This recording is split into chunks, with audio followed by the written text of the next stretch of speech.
నమస్కారం. ఆలోచన అమృతానికి స్వాగతం, సుస్వాగతం. ఆంధ్రప్రదేశ్ ప్రభుత్వం 13 ఏళ్ల లోపు పిల్లలకి సోషల్ మీడియా బ్యాన్ చేసే ఆలోచన ఉంటే 16 ఏళ్ల పిల్లలకి మేము బ్యాన్ చేస్తామని చెప్పి ఇవాళ కర్ణాటక అసెంబ్లీ సాక్షిగా కర్ణాటక ముఖ్యమంత్రి సిద్ధరామయ్య గారు ప్రకటించారు. చట్టం అతి త్వరలో కాబోతుంది.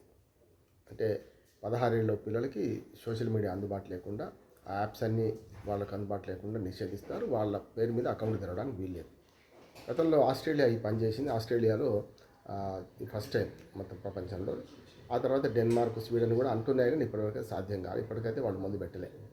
ఆ రకంగా భారతదేశంలో ప్రప్రథమంగా సోషల్ మీడియాను ఇట్లా ఈ వర్గాలకు, ఈ 16 ఏళ్ల పిల్లలకు పరిమితం చేస్తూ మన వాళ్ళకు అందకుండా చేసే ప్రయత్నం చేసిండ్రు. ఇది మొట్టమొదటి దేశంలో. దీని మీద భిన్న అభిప్రాయాలు వినొస్తున్నాయి. ఎప్పుడు కూడా నిషేధించి ఆపగలుగుతాం ఏదైనా. అవగాహన ముఖ్యమా, నిషేధం ముఖ్యమా అనేది ఒకటి. రెండోది ఏంటంటే ఇంకోటి జరుగుతుంది. మనం చిన్నప్పుడు మన చందమామ కథ చదువుకునేవాళ్ళం. మనం ఎప్పుడైతే ఎటు వద్దంటామో అప్పుడు అటే పోవద్దు. అయితే చెడు వైపే ప్రజలు ఆకర్షించబడతారు. యువరాజును ఉత్తరానికి పోవద్దు, ఉత్తరం దిక్కు వెళ్ళొద్దు అంటే వాడు ఏదో రకంగా చూసుకొని అందరిని మభ్యపెట్టి ఉత్తరం దిక్కు పోయి కష్టాలు తెచ్చుకునే వాళ్ళు ఉన్నారు.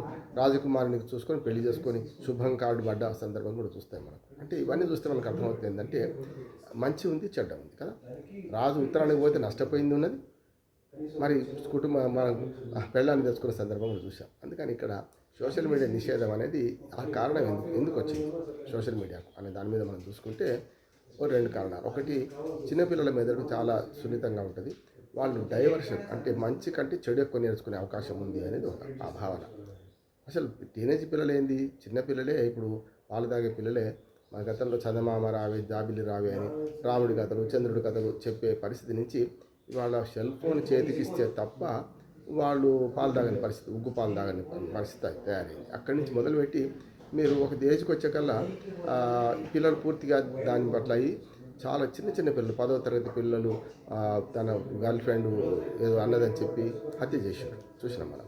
అంటే ఈ రకంగా మరి వెర్రితెరలు వేసే పరిస్థితి కూడా ఉంది. అంటే హత్య ఎలా చేయొచ్చో సోషల్ మీడియాలో చూసి మరీ చూసినాం మనం. అంటే ఇటువంటివన్నీ ఎట్లా ఉంటాయి మరి? అంటే దానికి కారణం ఏంటంటే మంచి ఉంది, చెడు ఉంది. ఎప్పుడు కూడా సోషల్ మీడియా కాదు, సెల్ ఫోన్ కూడా నిషేధించాలి. సెల్ ఫోనే వద్దు అంటే ఏ టెక్నాలజీ వాడొద్దు అనేది మనం మడిగట్టుకొని కూర్చోలేం కదా. ప్రపంచం అంతా కుగ్రామంగా మారిపోయిన తర్వాత ప్రపంచంలో వచ్చిన టెక్నాలజీని మనం ఆపలేము, ఆర్టిఫిషియల్ ఇంటెలిజెన్స్తో సహా. ఆ యుగంలో ఉన్నాం మనం. ఈ యుగంలో ఉన్నప్పుడు మనం ఏం చేయాలి? చాలా వరకు మనకు దాన్ని కంట్రోల్ ఎట్లా చేయాలి చూసుకోవాలి. అందుకనే కత్తితో కూరగాయలు కోయొచ్చు, మెడకాయలు కోయొచ్చు. కత్తి తప్పు కాదు, కోసేవాడు తప్పు. సిగ్గుండే అది కొడవలికి కాదు, కోసేవాడికి ఉండాలి.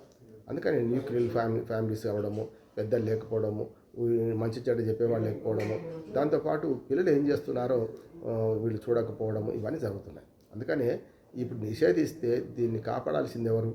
పెద్దలే కదా. ఇంట్లో తల్లిదండ్రులు, తర్వాత వాళ్ళ పేరు మీద అకౌంట్ తెరవకపోవచ్చు, మళ్ళీ తల్లిదండ్రులే ఫోన్ ఇస్తే ఏం కావాలి? అట్లాగే స్కూల్లో టీచర్లు, సమాజంలో మనం అందరం కూడా దీన్ని కాపాడాల్సిన అవసరం ఉంది. కానీ ఎట్లా సాధ్యమవుతుంది? శతకోటి దరిద్రాలకు అనంత కోటి ఉపాయాలు. నేను చెప్పాను కదా, వాడికి సెల్ ఫోన్లో సోషల్ అకౌంట్ ఉండదు, కానీ సెల్ ఫోన్ మన చేతికి ఇస్తామనుకోండి, లేకపోతే మన ఫోన్లో ఉంటుంది కదా, అప్పుడు మన ఫోన్లో చూస్తారు. అప్పుడు ఏం చేస్తారు? మన ఫోన్ ఇవ్వకుండా ఉంటే తల్లిని హత్య చేసిన పిల్లలు ఉన్నారు, తల్లిని కొట్టిన పిల్లలు ఉన్నారు, టీచర్ని తన్నిన పిల్లలు ఉన్నారు, చెప్పుతో కొట్టిన పిల్లలు ఉన్నారు. ఇవన్నీ చూస్తున్నాం. ఎక్స్ట్రీమ్గా పోతుంది.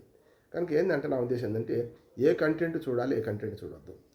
ఎట్లాంటి సోషల్ మీడియాలో మనం మంచిది చెప్పాను కదా, పరీక్షల కోసం తయారవుతున్న పిల్లలకు అద్భుతమైన విజ్ఞానాన్ని అందించే చాలా సమాచారం అందులో విజ్ఞాన దర్శిని ఉంది. మరి దాన్ని ఉపయోగించుకోవచ్చు కదా. రీల్స్ మాత్రమే చూస్తారా? ఫోన్ వీడియోస్ మాత్రమే చూస్తారా? లేకపోతే కూరగాయలు కూడా ఎలా నేర్చుకున్నట్టు మనుషులు చంపడం ఎలా, ఆయాసాలు లేకుండా చంపడం, అనాయాస మరణం ఎట్లా చేయించవచ్చు, హత్యలు ఎట్లా చేయొచ్చు చూస్తారా? అంటే చూసేదాన్ని బట్టి ఉంటుంది. అంటే అంగట్లో అన్నీ ఉంటాయి, అది మనం ఏది అయితే అది కొనుక్కుంటాం. అంగట్లో ఉన్నాయని కొనుక్కోం కదా మనం. ఇది కూడా అంతే అంటున్నాను. మంచి ప్రయత్నం అభినందించాలి, కానీ ఈ ప్రయత్నం సక్సెస్ కావాలంటే ఏం చేయాలంటే సాధ్యమైనంత వరకు ప్రజల్లో పిల్లలు అవగాహన కల్పించాలి, తల్లిదండ్రులకు అవగాహన కల్పించాలి.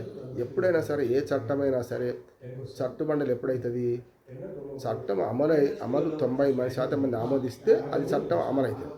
కానీ 90% మంది దాన్ని ఆమోదించకపోతే, దాన్ని అనుకరించకపోతే, దాని చట్టంని అమలుకు సహకరించకపోతే అది చట్టుబండలు అవుతుంది. కనుక ఈ సోషల్ మీడియాను నిషేధించే చట్టం ఏదైతుందో దాన్ని ఆహ్వానిద్దాం.